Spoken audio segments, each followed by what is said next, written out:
नमस्कार, मैं हूँ अलका नेगी तोमर। आज भारत के संतों की श्रृंखला में हम बात कर रहे हैं संत विदुषी गार्गी की। हमें प्रसन्नता है कि हमारे चैनल से हमारे व्यूअर्स का ध्यान धर्मशास्त्र एवं दर्शन शास्त्र की ओर बढ़ रहा है। हम आप सभी का सम्मान करते हैं, वह उन सभी का धन्यवाद करते हैं जिन्होंने हमारे वीडियोस पर कमेंट भेजे हैं। आपके कमेंट्स को हम गंभीरता एवं विनम्रता से स्वीकार करते हैं। हम जब भी सनातन समाज में महिलाओं की स्थिति के विषय में बात करते हैं तो दो महिलाओं के नाम स्पष्ट रूप से उभरते हैं, गार्गी और मैत्रेयी। दोनों महिलाएं विदुषी थीं और राजा जनक की सभा से जुड़ी हुई थीं। दोनों ही ब्रह्मवादिनी थीं। आज का विषय है गार्गी। गार्गी न केवल वेदों की व्याख्याता थी, वरन ब्रह्म विद्या की ज्ञानी ब्रह्मवादिनी भी थी। लगभग 700 ईस्वी पूर्व गार्गी गर्ग कुल में संत वचकनु के परिवार में जन्मी थीं। यही कारण है कि उन्हें गार्गी वचकनवी के नाम से जाना जाता है। गार्गी बचपन से ही अध्ययन से प्रभावित थीं। उन्होंने वेदों का ज्ञान बचपन में ही अर्जित कर लिया था। वे और अधिक अध्ययन करना चाहती थी, परंतु उनकी माता चाहती थीं कि वे विवाह करके गृहस्थ जीवन जिएं। उनकी इच्छा आगे अध्ययन करने की थी, अतः अपने पिता की आज्ञा से उन्होंने ब्रह्मचर्य पालकर अध्ययन को ही अपने जीवन का लक्ष्य बनाया। उन्हें धर्मशास्त्र व दर्शन शास्त्र में विशेष रुचि थी। बहुत ही कम विद्वान थे जो कि गार्गी से दर्शन शास्त्र पर वाद विवाद कर पाते। राजा जनक की सभा में हुए उनके एवं संत याज्ञवल्क्य के संवाद को बृहदारण्यक उपनिषद के 8वें ब्राह्मण में उद्धृत किया गया है। एक बार राजा जनक ने एक यज्ञ का आयोजन किया। सभा को रुचिकर बनाने के लिए उन्होंने अपनी गौशाला से 1000 गऊ बुलवाईं। प्रत्येक गाय के सींग पर 10 ग्राम सोना मढ़ा गया। राजा जनक ने घोषणा की कि सभा में उपस्थित सबसे विद्वान व्यक्ति गौओं को अपने साथ ले जाए। उस समय राजा जनक के दरबार में अनेक विद्वान उपस्थित थे, परंतु कोई नहीं चाहता था कि वह गायों को ले जाकर सभा में उपस्थित अन्य विद्वानों को अपमानित करें। कुछ समय सोचने के पश्चात याज्ञवल्क्य जी ने अपने शिष्यों को गाय हाँकने का आदेश दिया। सभा में उपस्थित सभी विद्वान स्तब्ध रह गए। उन्होंने इसे याज्ञवल्क्य जी का अहंकार समझा और उनसे पूछा कि क्या वे स्वयं को सभा में सबसे बड़ा विद्वान मानते हैं। बड़ी विनम्रता से याज्ञवल्क्य जी ने उत्तर दिया कि वे सभा में उपस्थित सभी विद्वानों का नमन करते हैं, परंतु इन गायों की उन्हें बड़ी आवश्यकता है, अतः उन्होंने गायों को ले चलने का आदेश अपने शिष्यों को दिया। तब अश्वला, अर्थभागा, भुजयु, उशस्टा, उद्दालक, कहोद, शाडिल्य आदि विद्वानों ने उनसे अनेक प्रश्न किए व याज्ञवल्क्य जी ने उन्हें अपने उत्तरों से संतुष्ट किया। अंत में गार्गी ने उनसे प्रश्न करने की आज्ञा मांगी। उन्होंने पूछा, ओ महान संत, कृपया बताएं कि संसार की प्रत्येक वस्तु धरती में ओतप्रोत है, तब धरती किस में ओतप्रोत है। सुनकर याज्ञवल्क्य जी बोले, ये धरती जल में ओतप्रोत है गार्गी। फिर जल किस में ओतप्रोत है महर्षि? गार्गी ने पूछा। याज्ञवल्क्य जी बोले, जल वायु में ओतप्रोत है। गार्गी ने पूछा, फिर वायु किस में ओतप्रोत है ज्ञानी? याज्ञवल्क्य जी बोले, वायु आकाश में ओतप्रोत है। गार्गी बोली, तब बताएं मुनि कि आकाश किस में ओतप्रोत है?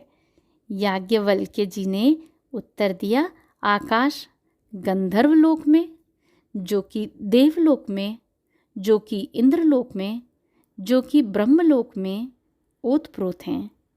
सावधान गार्गी, यदि तुम इस तरह प्रश्न पूछती रही तो शीघ्र ही अपना मानसिक संतुलन खो बैठोगी। अब इस संदर्भ में अधिक प्रश्न न करो तो अच्छा है। याज्ञवल्क्य जी की इस चेतावनी के सार को समझते हुए गार्गी चुप हो गई व उनके समक्ष नतमस्तक होकर बैठ गई। इस विषय पर गंभीर चिंतन करने के पश्चात 2 दिन बाद गार्गी ने पुनः याज्ञवल्क्य जी से प्रश्न करने की अनुमति मांगी।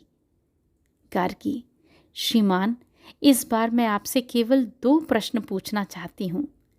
मैं पूरे विश्वास के साथ कहती हूँ कि यदि आप मेरे इन 2 प्रश्नों के उत्तर दे पाए तो इस सभा में कोई भी विद्वान आपसे अस्तित्व के परिप्रेक्ष्य में प्रश्न नहीं कर पाएगा।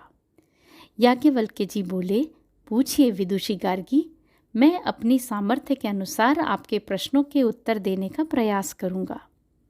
गार्गी बोली, ओ महान संत, बताएं कि जब ब्रह्मांड से ऊपर, पृथ्वी से नीचे और इस सब के बीच भी है, वह जो है, था और रहेगा, किस ताने बाने में बुना गया है?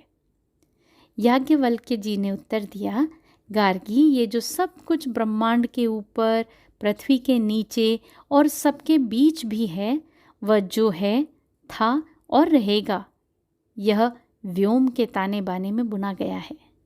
यह व्योम इतना सूक्ष्म व सरल है कि इसे चेतना से भी विरल कहा गया है। इस व्योम के बिना अस्तित्व असंभव है, परंतु ये सब कुछ नहीं, इसके परे और भी है। गार्गी इस उत्तर से अत्यंत प्रभावित हुई और उन्होंने हाथ जोड़कर कहा, आपका उत्तर संतोषजनक है, मैं आपको प्रणाम करती हूँ।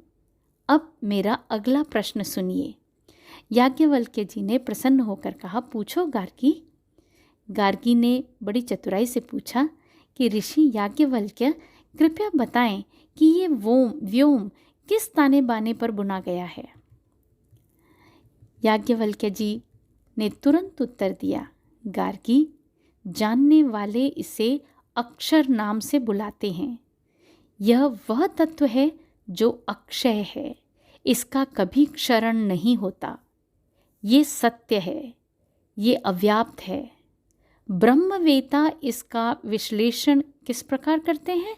ये स्थूल से भिन्न, क्षीण से भिन्न, ह्रस्व से भिन्न, दीर्घ से भिन्न, स्नेह से भिन्न, प्रकाश, अंधकार, वायु से भिन्न, रंग रहित, चक्षु रहित, घ्राण रहित, श्रोत्र रहित, वाणी रहित, मन रहित, तेज रहित, प्राण, मुख, छिद्र, परिमाण रहित, देश काल वस्तु रहित, सर्वव्याप्त व अविभक्त है। ये ना तो स्वयं किसी को खाता है और ना ही कोई इसे खाता है। यह सभी विशेषणों से परे है। ये अपने आप में एक ही है, इस जैसा और कोई नहीं।